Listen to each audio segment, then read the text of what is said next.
तो हम प्रकाश का प्रवर्तन पढ़ रहे हैं। अब हमें पढ़ना है अवतल दर्पण के बारे में। अवतल दर्पण यानी कि कॉनकेव मिरर। कॉनकेव मिरर का प्रयोग हम लोग कहाँ कहाँ करते हैं। तो आपने कभी हजामत बनाया है?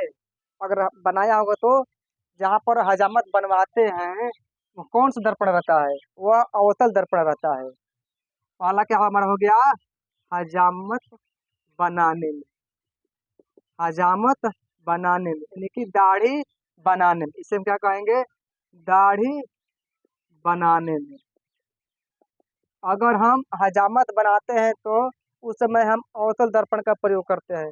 अब कोई पूछेगा कि हम अवतल दर्पण का ही प्रयोग क्यों करते हैं, उत्तल दर्पण का प्रयोग क्यों नहीं करते हैं? तो दाढ़ी बनाने में अवतल दर्पण का प्रयोग इसलिए किया जाता है क्योंकि जब हम दाढ़ी बनाते हैं तो दाढ़ी वाला बाल कैसा होता है? एकदम छोटी छोटी होता है।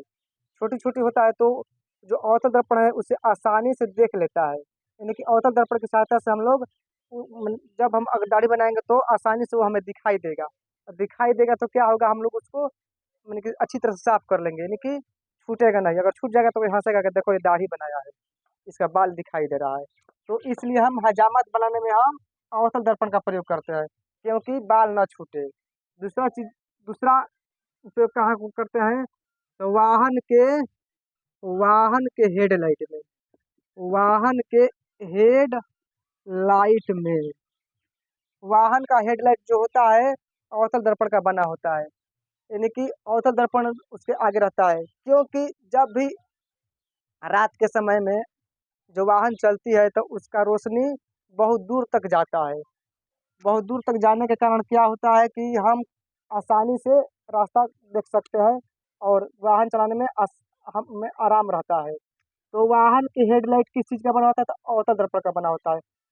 टॉर्च जो होता है, जो हम लोग टॉर्च जलाते हैं, वो भी क्या होता है? अवतल दर्पण का ही होता है क्योंकि टॉर्च का रोशनी बहुत दूर तक जाता है और लेते हैं कि कौन व्यक्ति कहाँ खड़ा है, कौन आ रहा है, दूर पर कौन खड़ा है, आसानी से देख लेते हैं। तीसरा चीज होता है, डॉक्टर साहब क्या करते हैं? डॉक्टर साहब रोगी की जांच करते हैं। डॉक्टर साहब रोगी की जांच करते हैं तो कौन सा दर्पण का प्रयोग करते हैं? तो डॉक्टर साहब रोगी की जांच करने के लिए अवतल दर्पण का प्रयोग करते हैं। कौन सा दर्पण? अवतल दर्पण। क्योंकि अवतल दर्पण क्या होता है? क्या क्या जांच करते हैं? तो नाक, कान तथा गला। नाक का जांच जब करेंगे तो नाक का अंदर जो होता है छेद होता है, यानी कि छेद में आप कैसे देखेगा? तो टॉर्च वर्च बारते हैं, टॉर्च बार कर देखते हैं कि कुछ गए नहीं ना है। कान में भी टॉर्च बार कर देखते हैं। तो एक तरह का दर्पण होता है, उस दर्पण की सहायता से अब टॉर्च कैसे मारेंगे? तो बल्ब जला देते हैं, मान लीजिए एक बल्ब जला दिए।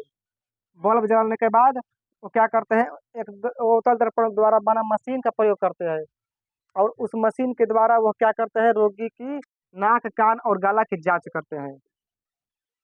तो इससे वो आसानी से जांच कर लेते हैं। तो हम लोग अवतल दर्पण का प्रयोग कहाँ करते हैं? तो हजामत बनाने, वाहनों के हेडलाइट, सर्च लाइट, टॉर्च और डॉक्टर द्वारा नाक, कान, गला की जांच करने में अवतल दर्पण का प्रयोग करते हैं। अब हमें उत्तल दर्पण का प्रयोग पढ़ना है कि उत्तल दर्पण का प्रयोग कहाँ कहाँ किया जाता है। और अवतल दर्पण क्या होता है? अवतल दर्पण किनारों पर क्या होता है? थोड़ा उठा, मतलब कि उठा टाइप का रहेगा और बीच में थोड़ा हल्का धंसा टाइप का रहेगा। तो अब हमें पढ़ना है उत्तल दर्पण के बारे में। तो चलिए उत्तल दर्पण के बारे में आप लोग को पढ़ा रहे हैं, लेकिन आप लोग से रिक्वेस्ट है कि हमारे चैनल को लोग सब्सक्राइब कीजिएगा और जितना जितना हो सके शेयर कीजिएगा और कमेंट कीजिएगा, लाइक कीजिएगा।